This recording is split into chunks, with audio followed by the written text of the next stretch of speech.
address the General Assembly. नमस्कार साथियों। Good morning, friends.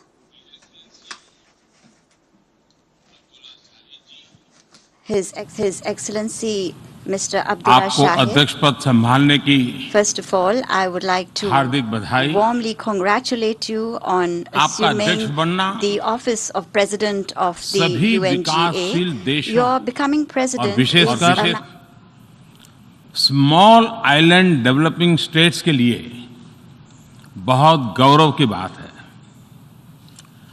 अध्यक्ष महोदय, गत 1.5 वर्ष से पूरा विश्व 100 साल में आई सबसे बड़ी महामारी का सामना कर रहा है।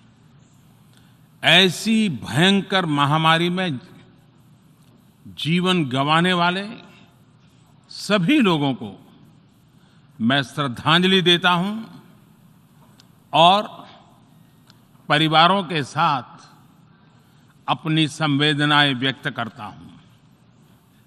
अध्यक्ष महोदय, मैं उस देश का प्रतिनिधित्व कर रहा हूं जिसे मदर ऑफ डेमोक्रेसी का गौरव हासिल है। लोकतंत्र की हमारी हजारों वर्षों की महान परंपरा रही है। इस 15 अगस्त को भारत ने अपनी आजादी के 75वें साल में प्रवेश किया है। हमारी विविधता हमारे सशक्त लोकतंत्र की पहचान है। एक ऐसा देश जिसमें दर्जनों भाषाएं हैं, सैकड़ों बोलियां हैं, अलग अलग रहन सहन खान-पान है। ये वाइब्रेंट डेमोक्रेसी का बेहतरीन उदाहरण है। ये भारत के लोकतंत्र की ताकत है कि एक छोटा बच्चा जो कभी एक रेलवे स्टेशन के टी स्टॉल पर अपने पिता की मदद करता था, वो आज चौथी बार भारत के प्रधानमंत्री के तौर पर यूएनजीए को संबोधित कर रहा है।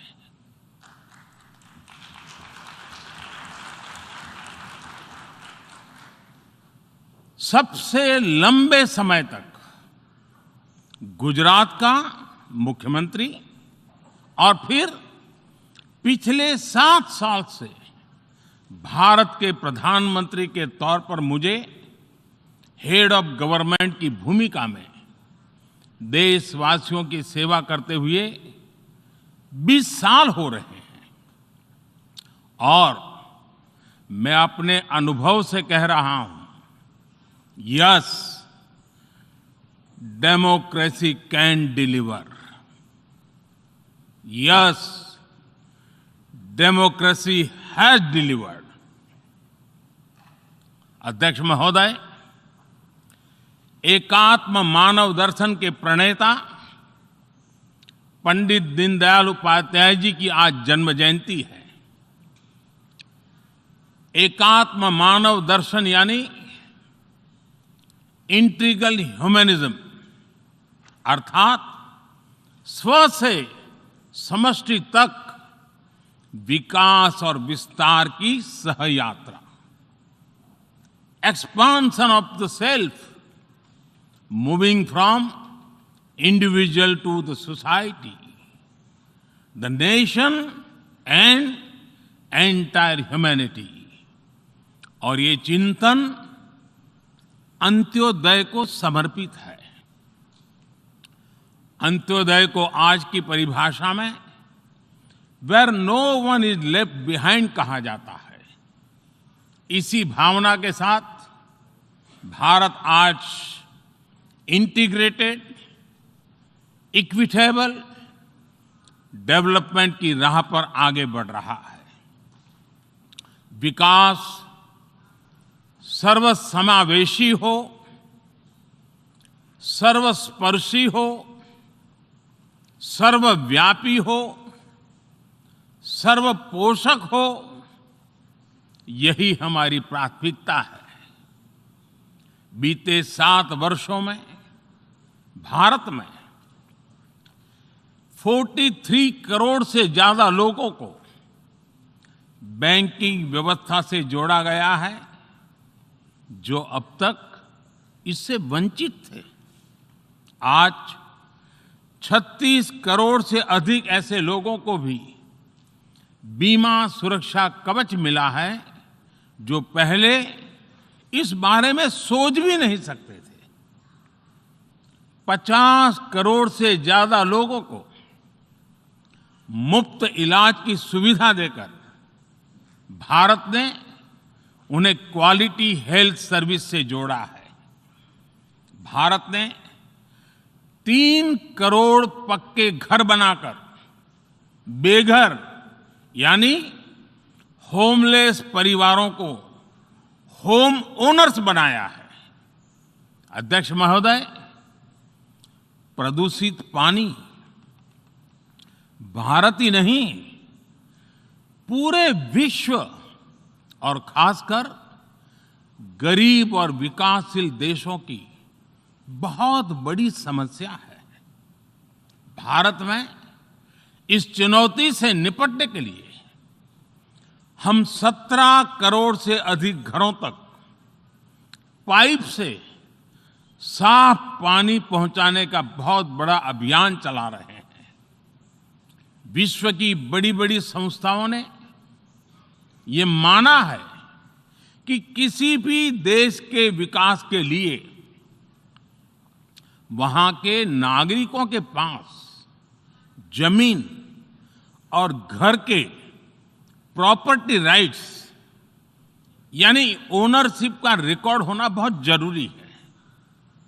दुनिया के बड़े-बड़े देशों में बड़ी संख्या में ऐसे लोग हैं जिनके पास जमीनों और घरों के प्रॉपर्टी राइट्स नहीं है। आज हम भारत के 6 लाख से अधिक गांवों में ड्रोन से मैपिंग कराकर करोड़ों लोगों को उनके घर और जमीन का डिजिटल रिकॉर्ड देने में जुटे हैं। ये डिजिटल रिकॉर्ड प्रॉपर्टी पर विवाद कम करने के साथ ही access to credit, bank loan तक लोगों की पहुंच बढ़ा रहा है। अध्यक्ष महोदय, आज विश्व का हर 6ठा व्यक्ति भारतीय है। जब भारतीयों की प्रगति होती है तो विश्व के विकास को भी गति मिलती है। When India grows, the world grows. When India reforms, the world transforms. Bharat में हो रहे साइंस और टेक्नोलॉजी आधारित इनोवेशंस विश्व की बहुत मदद कर सकते हैं। हमारे टेक सॉल्यूशंस का स्केल और उनकी कम लागत दोनों अतुलनीय है। हमारे यूनिफाइड पेमेंट इंटरफेस यूपीआई आज भारत में हर महीने 350 करोड़ से ज्यादा ट्रांजैक्शन हो रहे हैं। भारत का वैक्सीन डिलीवरी प्लेटफॉर्म कोविन एक ही दिन में करोड़ों वैक्सीन डोज लगाने के लिए डिजिटल सपोर्ट दे रहा है। अध्यक्ष महोदय, सेवा परमो धर्मः, सेवा परमो धर्मः को जीने वाला भारत सीमित संसाधनों के बावजूद भी वैक्सीनेशन डेवलपमेंट और मैन्युफैक्चरिंग में जी जान से जुटा है। मैं यूएनजीए को ये जानकारी देना चाहता हूं कि भारत ने दुनिया की पहली डीएनए वैक्सीन विकसित कर ली है, जिसे 12 साल की आयु से ज्यादा के सभी लोगों को लगाया जा सकता है। एक और mRNA वैक्सीन अपने डेवलपमेंट के आखिरी चरण में है। भारत के वैज्ञानिक कोरोना की एक नेजल वैक्सीन के निर्माण में भी जुटे हैं। मानवता के प्रति अपने दायित्व को समझते हुए भारत ने एक बार फिर दुनिया के जरूरतमंदों को वैक्सीन देनी शुरू कर दी है।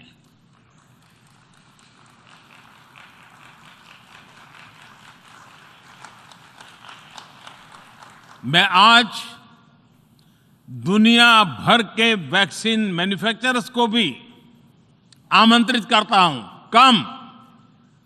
कम मेक वैक्सीन इन इंडिया। अध्यक्ष महोदय, आज हम सब जानते हैं कि मानव जीवन में टेक्नोलॉजी का कितना महत्व है, लेकिन बदलते हुए विश्व में टेक्नोलॉजी विथ डेमोक्रेटिक वैल्यूज, ये सुनिश्चित करना भी आवश्यक है। भारतीय मूल के डॉक्टर्स, इनोवेटर्स, इंजीनियर्स, मैनेजर्स किसी भी देश में रहें, हमारे लोकतांत्रिक मूल्य उन्हें मानवता की सेवा में जुटे रहने की प्रेरणा देते रहते हैं। और ये हमने इस कोरोना काल में भी देखा है। अध्यक्ष महोदय, कोरोना महामारी ने विश्व को ये भी सबक दिया है कि वैश्विक अर्थव्यवस्था को अब और अधिक डाइवर्सिफाई किया जाए। इसके लिए ग्लोबल वैल्यू चेन्स का विस्तार आवश्यक है। हमारा आत्मनिर्भर भारत अभियान इसी भावना से प्रेरित है। ग्लोबल इंडस्ट्रियल डाइवर्सिफिकेशन के लिए भारत विश्व का एक लोकतांत्रिक और भरोसेमंद पार्टनर बन रहा है। और इस अभियान में भारत ने इकोनॉमी और इकोलॉजी दोनों में बेहतर संतुलन स्थापित किया है। बड़े और विकसित देशों की तुलना में क्लाइमेट एक्शन को लेकर भारत के प्रयासों को देखकर आप सभी को निश्चित ही गर्व होगा। आज भारत बहुत तेजी के साथ 450 गीगावाट रिन्यूएबल एनर्जी के लक्ष्य की तरफ बढ़ रहा है। हम भारत को दुनिया का सबसे बड़ा ग्रीन हाइड्रोजन हब बनाने के अभियान में भी जुट गए हैं। अध्यक्ष महोदय, हमें अपनी आने वाली पीढ़ियों को जवाब देना है कि जब फैसले लेने का समय था, तब जिन पर विश्व को दिशा देने का दायित्व था, वो क्या कर रहे थे। आज विश्व के सामने रिग्रेसिव थिंकिंग और एक्सट्रीमिज्म का खतरा बढ़ता जा रहा है। इन परिस्थितियों में पूरे विश्व को साइंस बेस्ड रेशनल और प्रोग्रेसिव थिंकिंग को विकास का आधार बनाना ही होगा। साइंस बेस्ड अप्रोच को मजबूत करने के लिए भारत एक्सपीरियंस बेस्ड लर्निंग को बढ़ावा दे रहा है। हमारे यहां स्कूलों में हजारों अटल टिंकरिंग लैब्स खोली गई हैं, इंक्यूबेटर्स बने हैं और एक मजबूत स्टार्टअप इकोसिस्टम विकसित हुआ है। अपनी आजादी के 75 वर्ष के उपलक्ष्य में जब हम आजादी का अमृत महोत्सव मना रहे हैं, भारत 75 ऐसे सैटेलाइट्स को अंतरिक्ष में भेजने वाला है जो भारतीय विद्यार्थी स्कूल कॉलेजों में बना रहे हैं। अध्यक्ष जी, दूसरी ओर रिग्रेसिव थिंकिंग के साथ जो देश आतंकवाद का पॉलिटिकल टूल के रूप में इस्तेमाल कर रहे हैं, उन्हें ये समझना होगा कि आतंकवाद उनके लिए भी उतना ही बड़ा खतरा है। ये सुनिश्चित किया जाना बहुत जरूरी है कि अफगानिस्तान की धरती का इस्तेमाल आतंकवाद फैलाने और आतंकी हमलों के लिए न हो। हमें इस बात के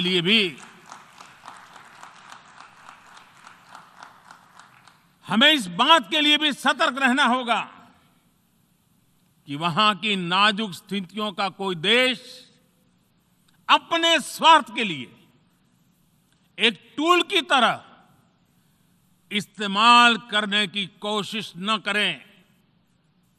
इस समय अफगानिस्तान की जनता को, वहां की महिलाओं और बच्चों को, वहां की माइनॉरिटीज को मदद की जरूरत है और इसमें हमें अपना दायित्व निभाना ही होगा। अध्यक्ष महोदय, हमारे समंदर भी हमारी साझी विरासत है, इसलिए हमें ये ध्यान रखना होगा कि ओशन रिसोर्सेज को हम यूज करें, एब्यूज नहीं। हमारे समंदर अंतर्राष्ट्रीय व्यापार की लाइफलाइन भी है। इन्हें हमें एक्सपांशन और एक्सक्लूजन की दौड़ से बचाकर रखना होगा। रूल बेस्ड वर्ल्ड ऑर्डर को सशक्त करने के लिए अंतर्राष्ट्रीय समुदाय को एक सुर में आवाज उठानी ही होगी।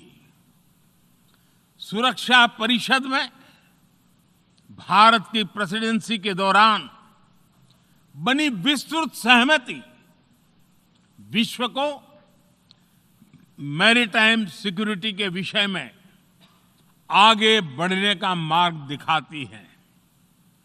अध्यक्ष महोदय, भारत के महान कूटनीतिज्ञ आचार्य चाणक्य ने सदियों पहले कहा था, कालातिक्रमात् काल एव फलम पिबति। जब सही समय पर सही कार्य नहीं किया जाता तो समय ही उस कार्य की सफलता को समाप्त कर देता है। संयुक्त राष्ट्र को खुद को प्रासंगिक बनाए रखना है तो उसे अपनी इफेक्टिवनेस को सुधारना होगा, रिलायबिलिटी को बढ़ाना होगा। यूएन पर आज कई तरह के सवाल खड़े हो रहे हैं। इन सवाल को हमने क्लाइमेट क्राइसिस में देखा है, कोविड के दौरान देखा है, दुनिया के कई हिस्सों में चल रही प्रॉक्सी वॉर, आतंकवाद और अभी अफगानिस्तान के संकट ने इन सवालों को और गहरा कर दिया है। कोविड के ओरिजिन के संदर्भ में और ease of doing business ranking को लेकर वैश्विक गवर्नेंस से जुड़ी संस्थाओं ने दशकों के परिश्रम से बनी अपनी विश्वसनीयता को नुकसान पहुंचाया है। ये आवश्यक है कि हम यूएन को ग्लोबल ऑर्डर, ग्लोबल लॉज और ग्लोबल वैल्यूज के संरक्षण के लिए निरंतर सुदृढ़ करें। मैं नोबेल पुरस्कार विजेता गुरुदेव रविंद्रनाथ टैगोर जी के शब्दों के साथ अपनी बात समाप्त कर रहा हूं। शुभो कर्मोपोथे, शुभो कर्मोपोथे, ধরো নির্ভয় গান, সব দুর্বল সন্ন্যাস হোক অবসাन। अर्थात अपने शुभ कर्म पथ पर निर्भीक होकर आगे बढ़ो, सभी दुर्बलताएं और शंकाएं समाप्त हो। ये संदेश आज के संदर्भ में संयुक्त राष्ट्र के लिए जितना प्रासंगिक है, उतना ही हर जिम्मेदार देश के लिए भी उतना ही प्रासंगिक है। मुझे विश्वास है हम सबका प्रयास विश्व में शांति और सौहार्द बढ़ाएगा, विश्व को स्वस्थ, सुरक्षित और समृद्ध बनाएगा। इन्हीं शुभकामनाओं के साथ बहुत बहुत धन्यवाद। नमस्कार।